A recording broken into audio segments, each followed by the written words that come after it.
Hello guys, this is खुशबू है। तो आज हम क्लास 8 के मैथ के पूरे सिलेबस को कवर करने वाले हैं। तो अगर आपने अभी तक चैनल सब्सक्राइब नहीं किया तो सब्सक्राइब कर लें। आज यह हमारा चैप्टर 1 का परिचय पार्ट। तो परिचय इसलिए जानना आपके लिए बहुत जरूरी है क्योंकि अगर आपने परिचय नहीं पढ़ा और डायरेक्ट आप प्रश्नावली पे आ गए तो आपको कुछ भी समझ में नहीं आएगा, इसलिए हमारा परिचय पढ़ना बहुत जरूरी है। तो सबसे पहले हम परिचय में क्या पढ़ेंगे? प्राकृत संख्याएं। प्राकृत संख्याएं कौन सी होती? जितने भी आपने संख्याएं पढ़ी हैं जैसे 1, 2, 3, 4 एंड दुनिया में 1 से आगे जितने भी नंबर हैं वो हमारे सारे किस में आते हैं? प्राकृत संख्याओं में। 1, 2, 3, 4, 5 और सो ऑन। तो ये कौन से नंबर से हमारे? प्राकृत संख्याएं। और सेकेंड क्या है हमारी? पूर्ण संख्याएं। प्राकृत और पूर्ण इन दोनों में बस एक अंतर है, इसमें 1 से स्टार्ट होंगे और इसमें हमारे 0 से शुरू होंगे। 0, 1, 2, 3, 4, 5 एंड सो ऑन, मतलब कि ये आगे तक चल रहा है। पूर्ण संख्या है जिसमें 0 आ जाए, प्राकृत संख्या जो हमारी 1 से लेकर स्टार्ट हो। अब देखते हैं पूर्णांक। पूर्णांक क्या होता है? अब हमारा पूर्णांक के अंदर हमारा 0 भी आता है, 1, 2, 3 सो ऑन ये भी आता है। और इसमें एक और चीज होती है, इसमें जितने भी हमारे क्या है सारे ये क्या है? प्लस के नंबर है ना। प्लस का मतलब धनात्मक नंबर। और इसमें हमारे माइनस के भी आते हैं जैसे -1, -2, -3, -4 एंड सो ऑन। यानी कि हमारे पूर्णांक में माइनस वाले भी आते हैं, प्लस वाले भी आते हैं और 0 भी आते हैं। ओके। और 0 क्या होता है हमारा? ना धनात्मक होता है और ना ऋणात्मक होता है। आप यहाँ पे एक नोट लिख लेना, 0 क्या होता है? ना ही धनात्मक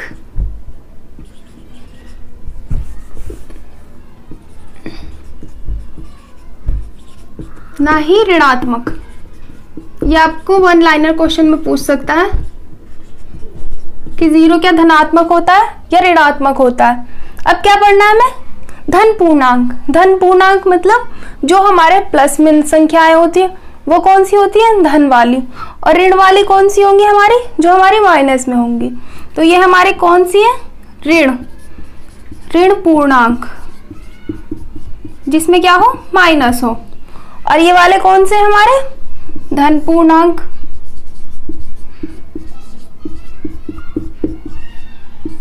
ये कौन से होते हैं हमारे? प्लस में। और 0 आपको मैंने बता दिया ये क्या होता है? ना ही धनात्मक होता है और ना ही ऋणात्मक। अब क्या देखेंगे हम? परिमेय संख्याएं। इस चैप्टर का नाम क्या है हमारा? परिमेय संख्याएं। तो इसमें हमें सबसे ज्यादा किसके बारे में पढ़ना है? परिमेय संख्याओं के बारे में। लेकिन इसको जानने से पहले आपको ये सारे चीजें पता होना जरूरी था, इसलिए मैं आपको ये बताया। अब परिमेय संख्याएं कौन सी होती है? जिसको हम क्या कर सकते हैं? P/Q के रूप में लिख सकते हैं। अब P/Q के रूप का मतलब क्या है? इसका मतलब है अगर आप किसी भी नंबर्स को क्या कर दें? बटे के फॉर्म में लिख सकें। 3/4, 6/5, 1/2। तो ये सारे हमारे किस में आएंगे? परिमेय संख्याओं में। अब एक चीज और, अगर आपसे पूछा जाए क्या 5 एक परिमेय संख्या है तो आप क्या कहेंगे? यस, 5 क्या हमारी परिमेय संख्या है। क्यों होगी? क्योंकि हम 5 को क्या लिख सकते हैं? 5/1 भी लिख सकते हैं और बटे में हम जो लिखते हैं वही क्या होती है? हमारी सारी परिमेय संख्याएं। अब परिमेय संख्याओं में भी होता है जिसमें हमारा क्या है? जैसे कि यहाँ पर कोई सा भी क्या है? निशान नहीं है, या फिर प्लस या माइनस। तो ये हमारे किस में? प्लस में। जिसके पीछे कोई भी चिन्ह ना हो, ना प्लस का ना माइनस का, वो हमारी किस में आती है? सारी धनात्मक, यानी कि सारी प्लस में आती है। तो ये कौन सा होगा हमारा? धनात्मक। धनात्मक परिमेय संख्या।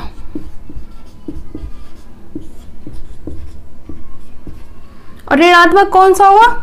अगर मैंने 6/5 लिख दिया, इसके पीछे माइनस का चिन्ह है तो ये क्या होगा हमारा? ऋणात्मक परिमेय संख्या।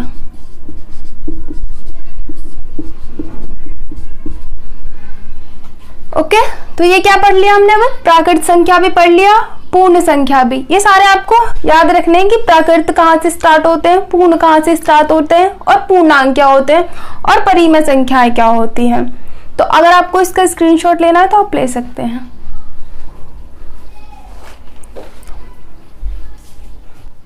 अब हम क्या पढ़ेंगे, परिमेय संख्या के कुछ गुणधर्म है उनके बारे में पढ़ेंगे। तो पहला गुणधर्म हमारा क्या है, समवृत्त। समवृत्त का मतलब क्या होता है, इसका मतलब है अगर आप क्या कर रहे हैं, दो हमारी कौन सी संख्या है, परिमेय संख्या है, अगर दो परिमेय संख्याओं को प्लस करें यानी कि जोड़ करें तो तीसरी जो हमारी संख्या मिलेगी वो भी क्या मिलेगी, हमें परिमेय संख्या मिलेगी। तो आपको कैसे पता चलेगा, देखते हैं एग्जाम्पल के थ्रू। एक है नंबर हमारे पास 3/4 और दूसरा है हमारे पास 5/6।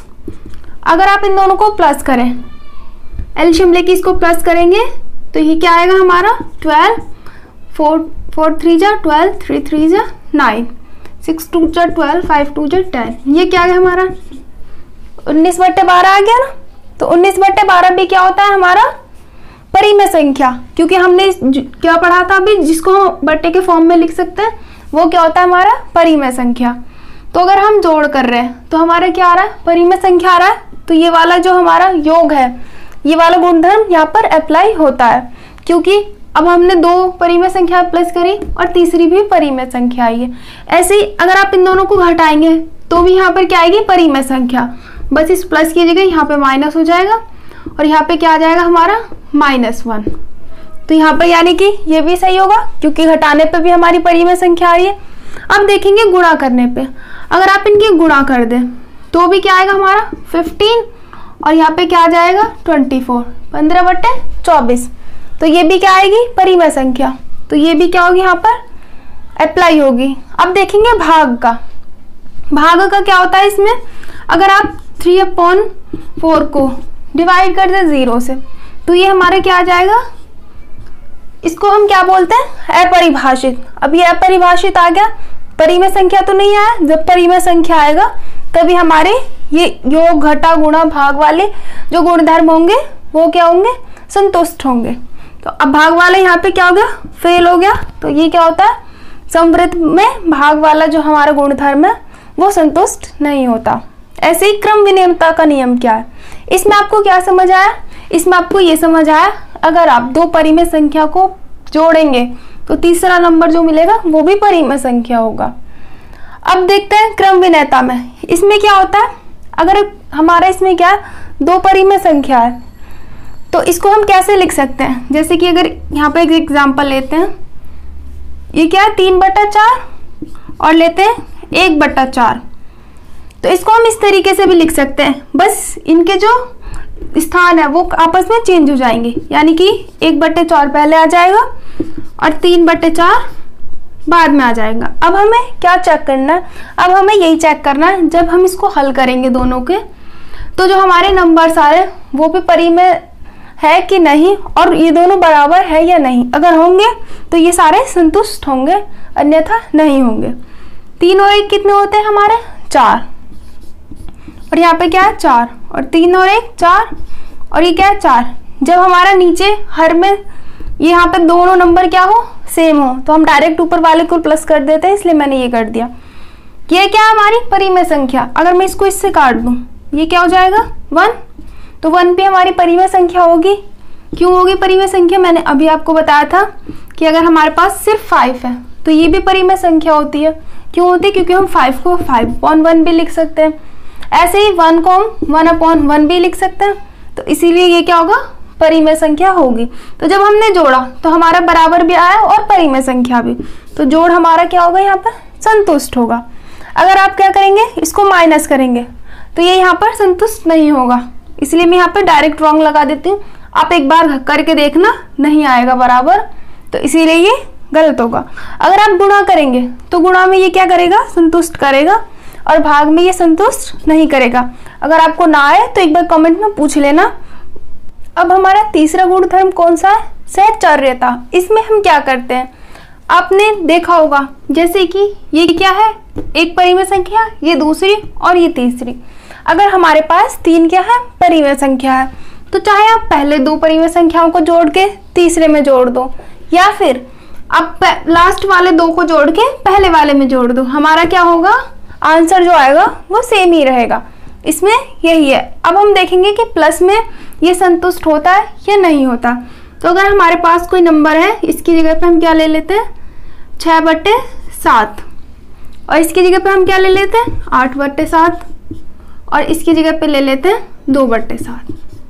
तो अब हम क्या करेंगे, इसमें कहा गया है बस अब पहले इन दोनों को जोड़ें फिर इसके साथ जोड़ दें, और इसमें क्या कहा है अब लास्ट वाले 2 को जोड़ दें और इसके साथ जोड़ें। तो इसको वही करेंगे हम इसमें और देखेंगे कि हमारे आंसर में क्या आ रहा है, संतुष्ट होता है या नहीं होता। अब नीचे नीचे क्या हमारे सेम, जब हमारा हर सेम हो तो ऊपर वाले हम क्या करेंगे डायरेक्ट प्लस कर देंगे। 8 और 6 14, तो यहाँ पे 14 और यहाँ पे 7 और ये क्या 2/7। इसमें क्या रहेगा 6/7 ऐसे ही रहेगा। इन दोनों को जोड़ेंगे 8 और 2 10। अब आप क्या देखेंगे 14 और 2 कितने होते हैं हमारे 16, 16/7 और 10 और 6 कितने हो गए 16/7। अब यहाँ भी 16/7 यहाँ भी 16/7, यानी कि जब हम 3 परिमेय संख्याओं को इनके स्थान को चेंज करके जोड़ेंगे तो हमारे आंसर क्या आएंगे सेम आएंगे। तो योग में हमारा ये क्या होता है संतुष्ट होता है। कौन सा सहचर्यता। अब हम देखेंगे घटाने में ये संतुष्ट होगा कि नहीं होगा। घटाने में क्या होगा ये संतुष्ट नहीं होगा। क्यों नहीं होगा, अगर आप यहाँ पे माइनस करते हैं यहाँ पे भी माइनस और यहाँ पे भी माइनस, तो आप यहाँ पे डायरेक्टली माइनस कर दें। अब देखेंगे 14 में से 2 माइनस करेंगे कितने आ गए 12, तो यहाँ पे लिख देंगे 12। और 10 में से 6 माइनस करेंगे तो हमारा क्या आएगा 4। तो अब क्या हुआ जब हम इसको घटा रहे तो ये दोनों आंसर अलग अलग आ गए। तो यहाँ पर ये क्या हो रहा है संतुष्ट नहीं हो रहा। मगर आप मल्टीप्लाई करें यानी कि गुणा करेंगे, तो आप गुणा करेंगे तो आप देखेंगे कि दोनों ही साइड जो हमारे क्या होंगे आंसर होंगे वो क्या आएंगे सेम आएंगे। तो यहाँ पर ये संतुष्ट होगा। यानी कि इन दोनों का क्या करें गुणा एक साथ और फिर इसके साथ गुणा करते हैं, और फिर क्या करेंगे इन दोनों को गुणा करेंगे एक साथ फिर इसके साथ गुणा करेंगे, तो आंसर जो हम मिलेंगे वो सेम होंगे। मैं आपको करके नहीं दिखाई क्योंकि ये बहुत ईजी है, आप खुद भी करके देख सकते हैं। अब देखते हैं भागों में। भाग में भी ये क्या होता है संतुष्ट नहीं होता है। अगर आप चाहते हैं मैं ये करके दिखा दूं एक, तो अभी करके दिखाती हूँ। बस भाग में क्या हो जाएगा जहां मैंने ये प्लस लगाए योग में प्लस आ जाता है और घटाने वाले में हम यहाँ माइनस लगा देते हैं, और गुणा में यहाँ गुणा का साइन और भाग में हमने भाग लगा दिया। तो ये कैसे करेंगे 6/7 ये भाग है, जब हम इसको हल करेंगे तो ये उल्टा हो जाता है ना, गुणा हो जाएगा और ये क्या हो जाएगा 7/8। तो इस 7 से ये 7 कैंसिल, इसको एक बार ब्रैकेट में रखेंगे और ये आएगा 2/7। अब इसको करते हैं, ये क्या आ गया 6/7 और ये 8/7 और फिर से इसको उल्टा करेंगे 7/2। तो 7 से 7 कैंसिल।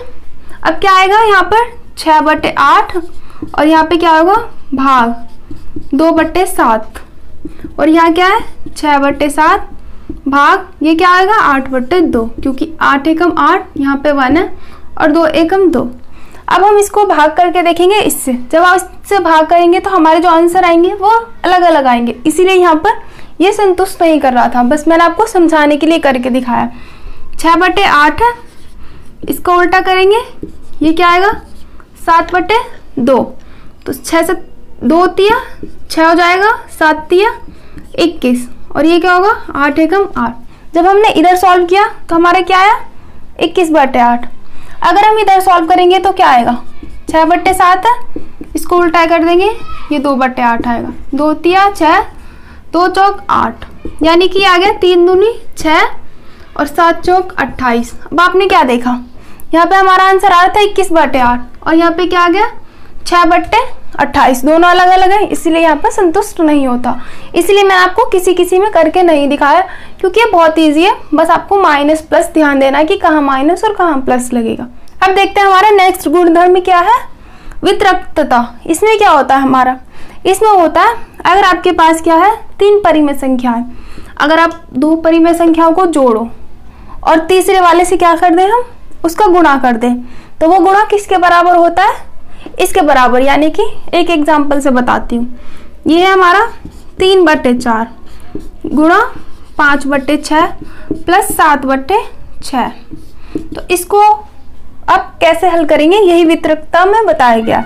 3/4 को अगर हम गुणा कर दें, इसका मतलब है पहले आपको गुणा करनी है इसकी गुणा इसके साथ, फिर इसकी गुणा इसके साथ। बस यही क्या है हमारी वितरकता गुणधर्म। तो ये क्या हो गया 3/4 और यहाँ पे क्या है गुणा का निशान, तो हम क्या लगाएंगे गुणा, फिर क्या है 5/6। अब क्या है यहाँ पे प्लस, अब हमने इसको हल कर लिया, अब हम इसको इसके साथ हल करेंगे, यहाँ पे लगा देंगे प्लस, और ये क्या है 3/4 और 3/4 को गुणा किससे करना है हमें, अब 7/6 से। बस क्या करना है आपको, एक बार इसका गुणा इसके साथ ये लिख दिया मैंने, और इसका गुणा इसके साथ ये लिख दिया मैंने। ओके, अब क्या है इसमें हमारा योज्य प्रतिलोम। योज्य प्रतिलोम क्या होता है, एक एग्जांपल के थ्रू बताती हूँ। अगर आपके पास है 6/11, इसके पीछे कोई भी चिन्ह नहीं है, यानी कि ये क्या हमारा प्लस में। अगर आपसे कहा जाए इसका योज्य प्रतिलोम निकालिए, तो आप क्या करेंगे, ये जो दिया हुआ है संख्या में इसको सेम लिख देंगे। बस अगर यहाँ पे प्लस है तो यहाँ पे क्या हो जाएगा माइनस, और अगर आपको देता -3/5, अगर इसका प्रतिलोम निकालना होता तो ये माइनस था, इधर क्या हो जाता प्लस, ये हो जाता 3/5। यही क्या हो जाता है इसके आंसर। ये जो प्रतिलोम का मतलब है, इसका कोई ऐसी संख्या लेना जिन दोनों को आपस में प्लस करे और जो हमारा योज्य मिले वो 0 हो जाए। जैसे कि ये क्या 6/11, अगर हम इसमें इसे प्लस कर देंगे, ये प्लस है ये माइनस है, तो हमारा जो प्लस माइनस होगा वो कैंसिल हो जाएगा, तो आंसर क्या मिलेगा 0। तो योज्य प्रतिलोम में हमें वही निकालना होता है कि इसमें हम ऐसा क्या प्लस करें कि जो आंसर हो जाए वो 0 आ जाए। अब गुणात्मक प्रतिलोम, गुणात्मक प्रतिलोम में क्या होगा, अगर आपके पास है 3/5, तो हमें इसमें ऐसे गुणात्मक प्रतिलोम है तो ऐसी किस संख्या से गुणा करें कि जो हमें क्या मिल जाए 1 मिले, क्योंकि हमारा जो प्रतिलोम है वो 1 होता है। तो यहाँ पे अगर आप इसका उल्टा कर दें, 3/5 को अगर आप 5/3 कर दें, तो इन दोनों को मल्टीप्लाई करेंगे तो 3 से 3 कैंसिल, 5 से 5, तो हमें 1 मिलेगा। तो गुणात्मक प्रतिलोम कैसे निकालना है, 3/5 दिया हुआ है अगर आपको, तो बस आपको प्रतिलोम में उल्टा करना। प्रतिलोम का मतलब ही क्या होता है, आपस में इन दोनों के स्थानों को चेंज कर देना। एक और एग्जांपल, अगर आपके पास है 1/2, तो इसका गुणात्मक प्रतिलोम क्या होगा, इसका गुणात्मक प्रतिलोम होगा 2/1, और 2/1 को हम 2 भी लिख सकते हैं। तो इन दोनों में क्या अंतर है, योज्य प्रतिलोम में अगर आपका कोई भी चीज प्लस में तो उसमें आप माइनस कर देंगे और यहाँ पे सेम संख्या रहेगी, और गुणात्मक प्रतिलोम में ये जो हमारे ऊपर नीचे की संख्या है वो आपस में परिवर्तित हो जाएंगी। अब क्या है, परिमेय संख्याओं को संख्या रेखा पर दिखाना। संख्या रेखा क्या होती है, पहले तो संख्या रेखा होगी हमारी, ये अगर हमारी क्या है एक रेखा, यहाँ पे कैसे नंबर्स होते हैं, पहले 0 होता है, फिर 1 2 3 4, और इधर कौन से होते हैं -1 -2 -3 -4 एंड सो ऑन, चलते रहेंगे ये नंबर्स आगे तक। और यही क्या होते हैं हमारे सारे नंबर्स कौन से, इन्हीं को हम क्या बोलते हैं पूर्णांक। ये धन पूर्णांक था, ये ऋण पूर्णांक था, अभी आपको मैंने बताया था। तो अगर आपसे कहा जाए कि किसी संख्या को संख्या रेखा पर दर्शाइए, तो आप कैसे दर्शाएंगे वो देखते हैं।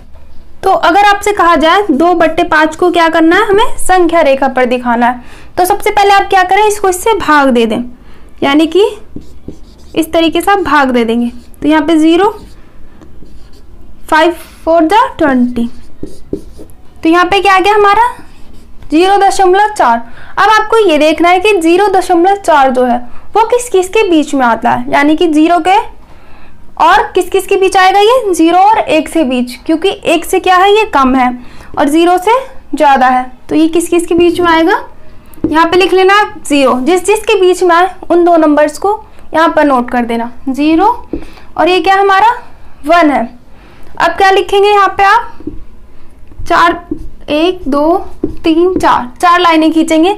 यहाँ पे क्या होगा हमारा 1/5, जो ये वाली चीज दे रखी है इसको हम क्या यहाँ पे लिखेंगे 1/5, यहाँ पे क्या होगा 2/5, और यहाँ पे क्या होगा 3/5, और ये क्या हमारा 4/5, और ये है हमारा 5/5। जब हम 5/5 को काट लेते हैं तो ये क्या हो जाता है 1, इसीलिए यहाँ पर क्या होता है हमारा 1। अब आपने देखा 0.4, यानी कि ये 2/5 है, तो हमारा 2/5 कहाँ पर है, यहाँ पर। तो इसको आप इस तरीके से दिखा देंगे संख्या रेखा पर। तो अगर ऐसे ही ये क्या था हमारा प्लस में था, तो हमने ऐसे दिखा दिया। अगर इस संख्या को हम माइनस कर देते, यहाँ पे हमने माइनस कर दिया, ये भी माइनस हो जाएगा। अब आप कैसे दिखाएंगे, बस आपको अभी भी ऐसे ही करना है। बस जो मैंने बताया, इधर क्या होते हैं हमारे माइनस वाले सारे होते हैं, तो आप इधर -1 लिख लेते और आप डंडे इधर खींचते, तो यहाँ पे होता 1/5 और इधर होता 2/5। तो इस तरीके से आपको माइनस वाले दिखाते हैं। प्लस वाले हमारे सीधे हाथ पे होते हैं और माइनस वाले हमारे उल्टे हाथ पे। ओके, अब हम क्या सीखेंगे, दो परिमेय संख्याओं के बीच की परिमेय संख्या कैसे निकालते हैं। तो अगर जैसे आपको दी हुई है 2/5 और क्या 1/2, इन दोनों के बीच हमें परिमेय संख्या निकालना है। आपकी जितनी भी प्रश्नावली है उनमें ऐसे क्वेश्चन आपको दिखेंगे। तो कैसे निकालेंगे, 5 और 2 का पहले क्या लेंगे हम, एलसीएम। तो 5 और 2 का एलसीएम क्या होता है, 10। तो यहाँ पे क्या लिख देंगे हम, एलसीएम क्या आया इन दोनों का, 10। तो यहाँ पे लिख देंगे 10। अब 10 एलसीएम आ गया, तो आपको क्या करना है, ये जो है और ये, इन दोनों के हर को हमें सेम बनाना है, यानी कि 10 के बराबर बनाना है। तो अगर आप -2/5 को नीचे हमें 10 लाना है, तो 5 में हम किसकी गुणा करेंगे, 2 की।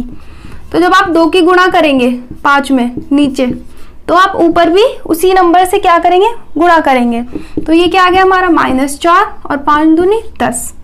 अब देखते हैं 1/2 को, 1/2, 2 में हम क्या मल्टीप्लाई करेंगे कि 10 आए, हम 2 में अगर 5 से गुणा कर दें तो हमारा क्या आ जाएगा, 10 आ जाएगा। तो यहाँ पे क्या होगा, 5 और 5 दूनी 10। अब हमने ये क्यों किया, एलसीएम क्यों हमने क्या किया लिया, ताकि ये जो हर है वो दोनों सेम बन जाए। जब सेम बन जाएंगे तो हमें इसके बीच की संख्या लिखना आसान हो जाएगा।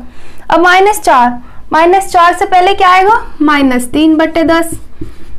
अब हमें इसके बीच अगर कहते 4 संख्या लिखनी है तो हम 4 संख्या लिख के छोड़ देते। तो आप जितनी इन दोनों के बीच संख्या आ रही है मैं उतनी लिख के दिखा देती हूँ, -3/10, -2/10, -1/10 और फिर क्या आएगा 0, फिर आता 1/10, 2/10, 3/10 और 4/10। तो इतनी हमारे इन दोनों के बीच परिमेय संख्या आती। आप यहाँ पे 5/10 नहीं लिख सकते और ना ही -4/10, क्यों, क्योंकि हमें इन दोनों के सिर्फ बीच की संख्या लिखनी है, ना कि इन संख्याओं को लिखना है। ओके, तो अगर आपको इसमें कोई भी चीज ऐसी हो जो समझ में ना आई हो, तो आप क्या करेंगे, मुझसे कमेंट सेक्शन में पूछ लेंगे। ओके, और अगर आपको ये वीडियो अच्छा लगा हो तो वीडियो को लाइक करें, चैनल को सब्सक्राइब करें और अपने दोस्तों के साथ शेयर करें।